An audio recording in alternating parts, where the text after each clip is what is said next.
Yeah. They don't only build that, like, people think they only build like lower, no, they actually build wide this way. It's everything. But those are the things I've been doing since I've been training, is pull-ups and dips, and those are fantastic. You can do those alone and get a fantastic chest. Of course, getting stronger on dips will require adding weight around your chest. You know, I've done weighted dips with as much as 200 pounds around my waist.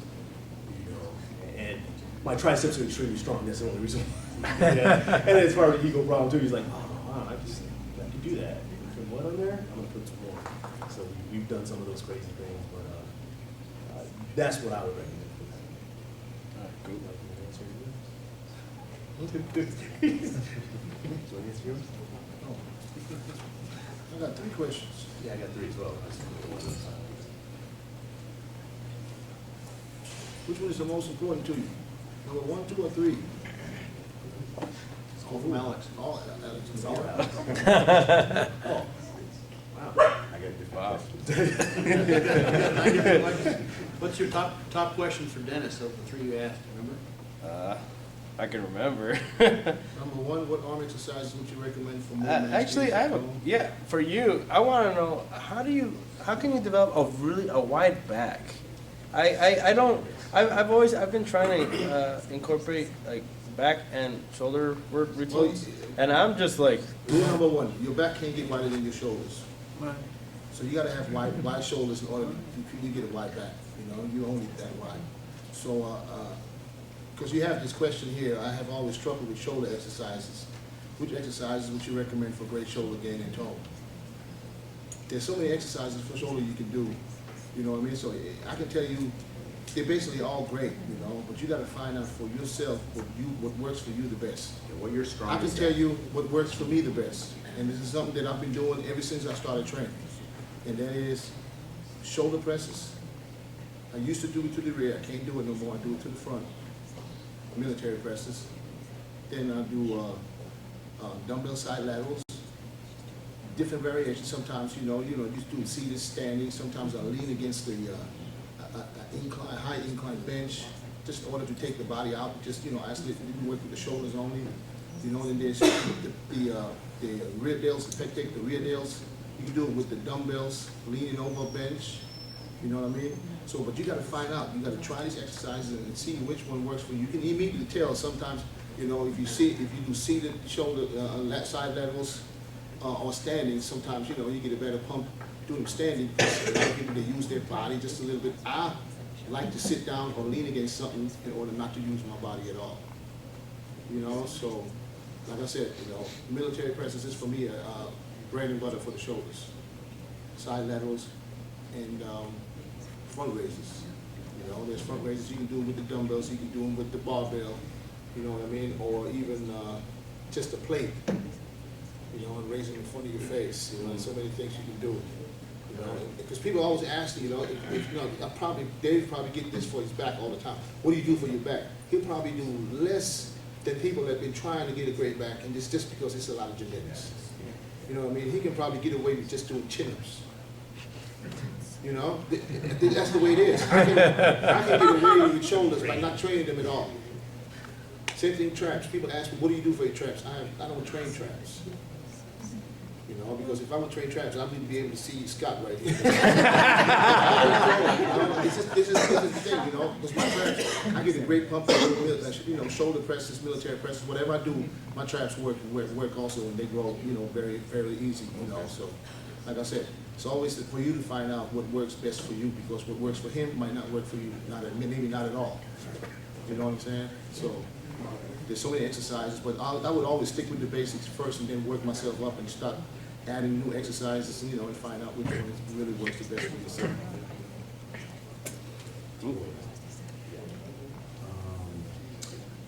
Is there a supplement that has helped you the most, and if so, what it is? The supplementation of the diet is one of those things that everybody wants to know, what's the new thing to take? But you got to cover your bases first, okay? Your basic vitamins and minerals. If they're covered, you're going to grow. You're going to grow. So I don't really think there's that many supplements out there that I would say, okay, you got to have this, except other than your basic vitamins and minerals. You can add some extra glutamine here or there. You can add some extra, nitrous, nitric oxide, NO type of thing to help you get a pump, but, for the basic muscle growth, it's gonna be covering your bases. Okay, the human body hasn't changed that much in the last couple hundred years, okay, so the same things are gonna work as long as you cover your vitamins and minerals and you get that nutrition down. A supplement is a supplement. It's made to help the diet.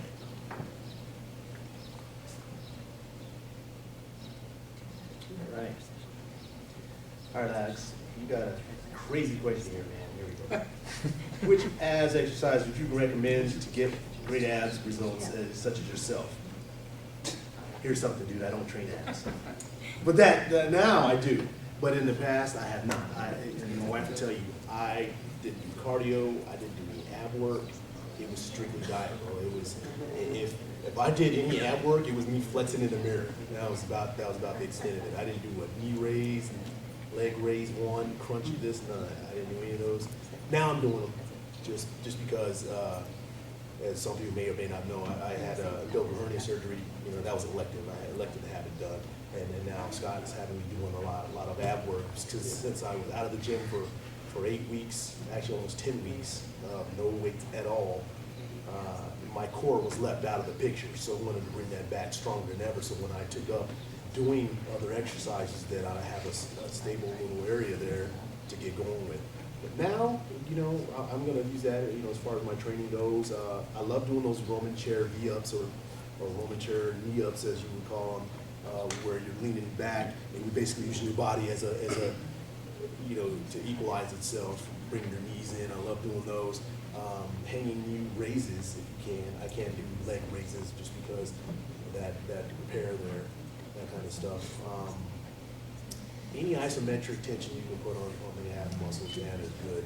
Slow and control, breathing out, exhaling actually as you're crunching that end, it's going to take care of that. As far as the muscle underneath, again, body fat levels is where it's at. If your body fat levels are in the double digits, high up there, it doesn't matter how many crunches. Very impressive, dude. You're not gonna see it. It's gonna be like, oh, it's there. There it is. So get that on point, man. And you got the beach body starting out. You'll go from there.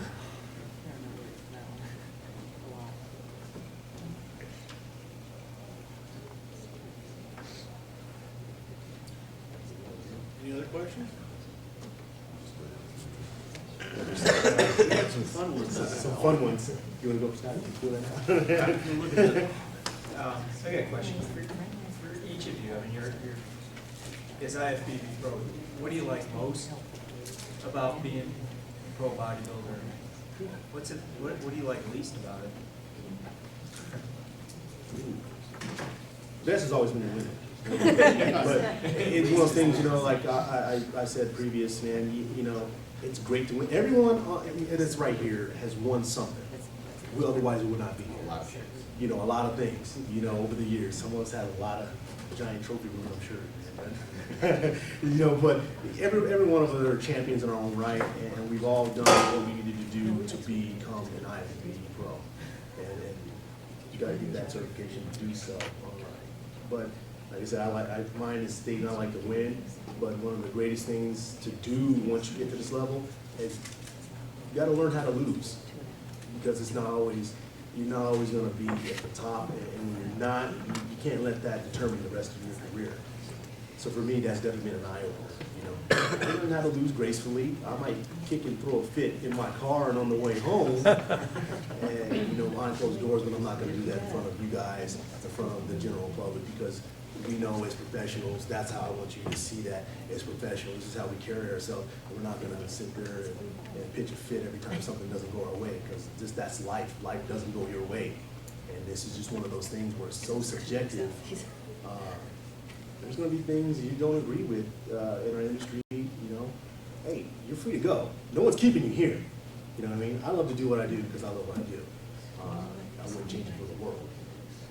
So if there's some things you object to and stuff like that as a pro bodybuilder, the stereotypes, the looks, whatever it is, there's your door. You don't have to be here. You don't have to lift any more weights, But